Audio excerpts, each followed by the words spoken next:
Hello and welcome to this edition of Talking Europe. I'm in the building of the European Commission in Brussels, and my guest today is Valdis Dombrovskis.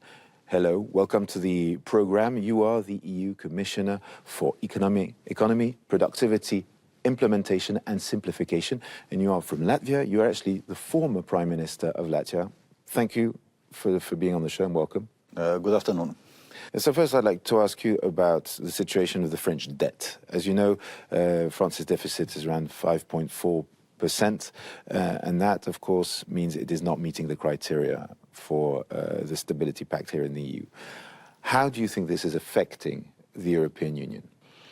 As regards fiscal developments in France, indeed, it's important for the entire European Union, as France is the EU's second largest economy. And therefore, it's indeed important that the next government starts working immediately on 2026 budget, ensuring that it in line with a medium-term fiscal structural plan agreed by France and actually just recently being implemented. Now we've seen, Fitch, for example, degrading the rating of France, from one notch. When you see this from your perspective, do you believe that France is tooled up to manage to weather this situation, or do you think basically it's going to become more and more difficult before it can become better? In any case, it's clear that there is a need to bring budget deficit and debt clearly on a downwards path, and that's what also France's medium-term fiscal structural plan, which one can say it's a medium-term fiscal strategy, foresees. So it's important that it's now being followed through. So we're obviously following the process of formation of the new government, and once the new government will be in place, we'll be engaging immediately on the preparation of next year's budget. And actually, recently I also had a conversation with Eric Lombard on exactly those issues. I know that from finance ministry side, technical preparations are well advanced, but obviously a budget will require a number of political decisions to be taken. When it comes to the impact of these decisions, if France were not to fulfill, these guidelines, what impact would it have on the European Union? I mean, it's the second largest economy in the Union. How does it, I'd say, impact the sovereignty? Emmanuel Macron's been talking a lot about, for example, the Ukrainian situation and the will to ramp up production of weapons and to take, to be at the political forefront of the EU. Can France still do that, given its economic situation at the moment? Certainly, when we discuss ramping up defense spending, this is important across the EU because we are facing serious security challenges and threats. And the best way addressing them and preventing situation from escalating is to ramp up our own defense capabilities, our own defense spending. And actually for that purpose, we have also foreseen a possibility for member states to activate the national escape clause to increase defense spending for up to 1.5% of GDP, and allowing to deviate member states from this expenditure path, which is currently agreed. So this possibility is also there and is to be taken into account, because in this way we alleviate the dilemmas member states are facing in terms of how to actually increase defense spending. You are, as I said, the former Prime Minister of Latvia. I mean, the Baltic states are really on the front line when it comes to this war between Ukraine and Russia. And I mean, the tension with Russia is really high at the moment. We've seen, aerial incursions on the edges of Europe, including over the Baltic states. First, how worried are you, and what do you think Europe needs to do in the face of what appears to be a new provocation? Certainly we know that Russia's imperialist, expansionist ambitions extend beyond Ukraine, and Russia is openly talking about invading other countries, including EU and NATO countries. Therefore, it's highly important to ramp up those defense capabilities and defense spending, and also to protect NATO's eastern flank, where Baltic states are. And concerns in the Baltic states are obviously quite serious about this Russian rhetoric about invading other countries, about provocations which we are facing, the recent incursions in European airspace, but also we are seeing all kind of Russian actions from disinformation to acts of sabotage to weaponizing illegal migration, and so we are already at the hybrid warfare with Russia, so we also need to see how we contradict all those different actions Russia is already undertaking.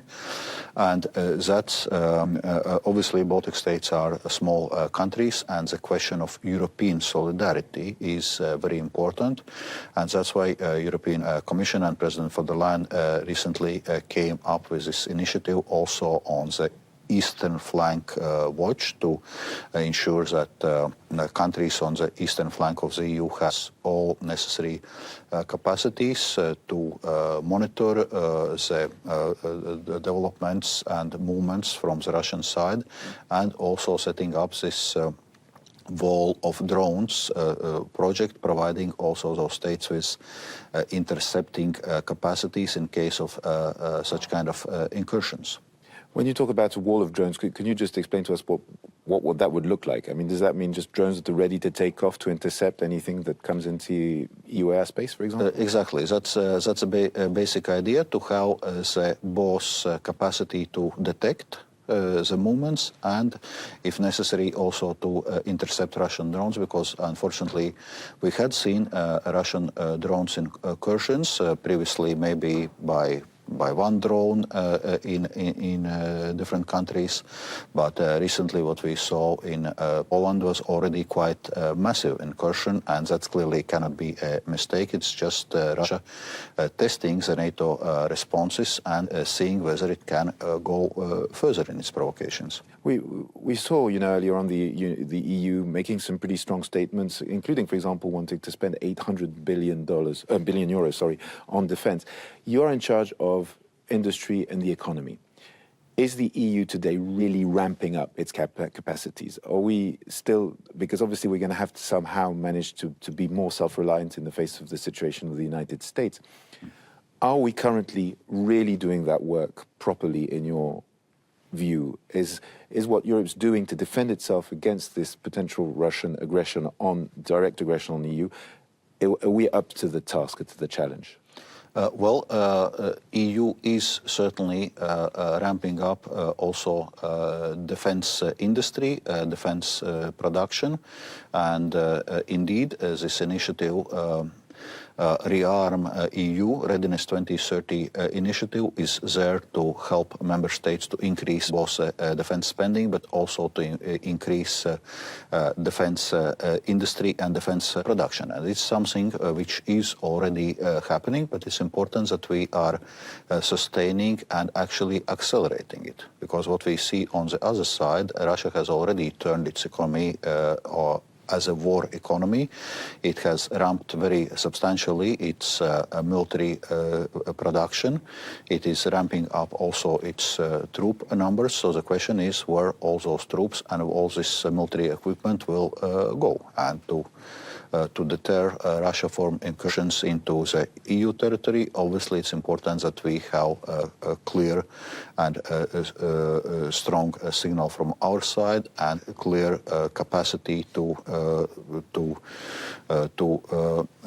counter this Russia's threat. Because if you look at the size of EU in terms of economy, in terms of population, in terms of industrial capacity, we outperform Russia by any standards.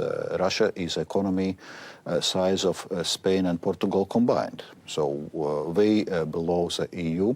So we have capacity to outperform Russia, but we need to make that capacity count, and that's where this 800 billion euros initiative you mentioned comes in.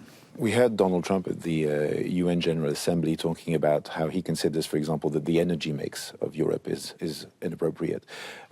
Or, he's also criticizing migration policy. But when it comes to energy, which is much more in your field, do you feel that there is American pressure for Europe to shift when it comes to its energy? We don't have much time, I only have 1 minute. But do you think it's going to change anything when it comes to Europe's strategies? Actually, we are already phasing out Russian energy.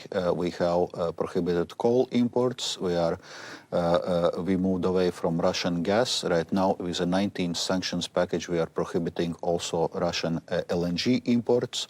We are phasing out Russian oil. Actually, now there are very few EU member states like Hungary and Slovakia which are still receiving Russian oil, and it would be important to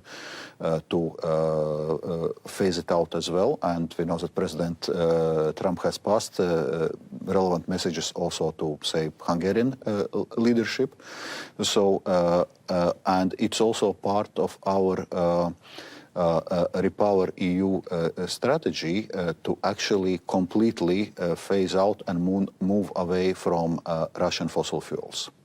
Okay, well, thank you very much. This is all we have time for, I'm afraid. Thank you. Thank you very much for speaking to us, and please stay tuned to France 24.